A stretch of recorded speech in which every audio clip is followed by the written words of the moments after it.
Global Times, 17th of October 2022, China claims that to produce NEVs, the EU must cooperate and not compete. China has heavily subsidized the electric vehicle industry to become the global leader in this field.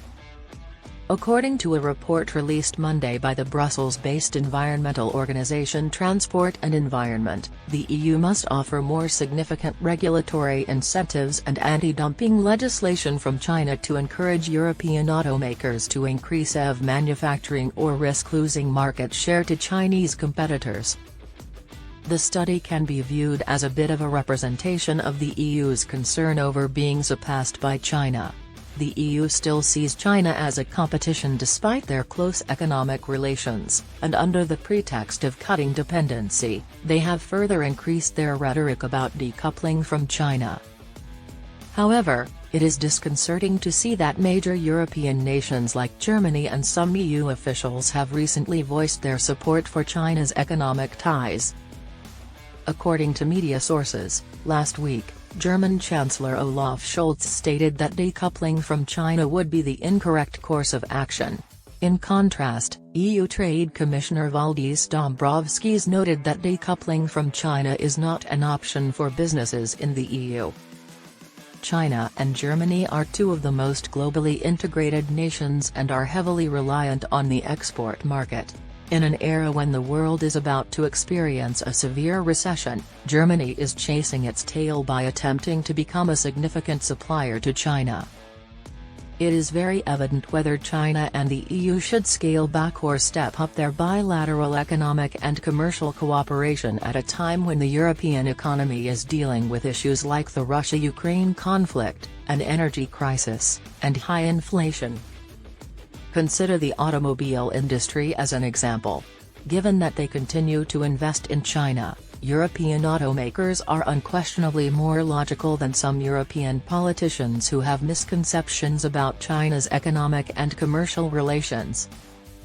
Last week, Volkswagen revealed that it would invest €2.4 billion, $2.3 billion, to create a joint venture with China's Horizon Robotics to sell autonomous vehicles only in the Chinese market.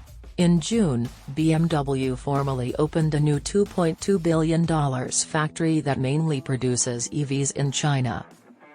Since 2000, the labor cost in China has increased by 22, yet overall productivity has only increased by a factor of 3. Volkswagen is investing in China's highly automated manufacturing facility to lower this cost. The automaker has invested the most money in China so far.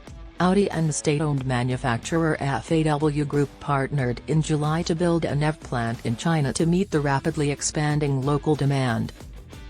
Due in part to China's enormous development potential as the world's largest auto market, European automakers have made significant investments there.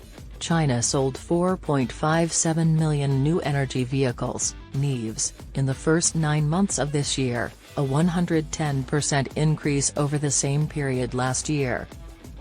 Another factor drawing more international automakers to China is the nation's market opening dividend. Following the deregulation of commercial vehicles in 2020 and passenger automobiles in 2021, China removed the limitations on foreign ownership of special-purpose vehicles and NEVs in 2018. Chinese automakers are becoming more interested in the market due to the rising demand for NEVs in Europe. According to media sources, German automobile rental giant Sixt has announced its intention to buy more than 100,000 electric vehicles, EVs, from Chinese automaker BYD for its European fleet between now and 2028. Xpeng, NIO, SAIC, Geely, and SAIC are attempting to sell their products in Europe. Whether Chinese automakers visit Europe or European automakers visit China, the trend suggests closer collaboration between Chinese and European businesses in the NEV sector and the supply chains that support it, which helps advance the green transformation and long-term development of both regions. The auto industry's experience is only one example of how cooperative relationships may be mutually beneficial.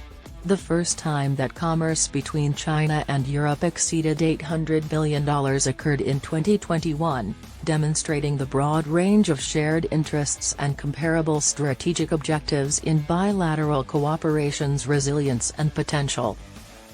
Even with an ideological conflict between the two sides, the bilateral relationship should stay on the primary path of practical collaboration, notwithstanding how harshly certain Europeans may speak about China.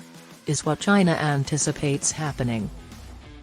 China thinks that anti-China voices may lose ground to some of the sensible forces of the EU as long as we continue to strengthen our interactions and collaboration with those forces in Europe and broaden the extent of our economic and trade relations. Because of this, despite recent difficulties, we are still optimistic that the China-EU Comprehensive Agreement on Investment will advance. After all, having the EU as its primary market is in China's best interests. Compared to Europe, where manufacturing generates a return on investment, China views manufacturing as a means of keeping its population employed and under control.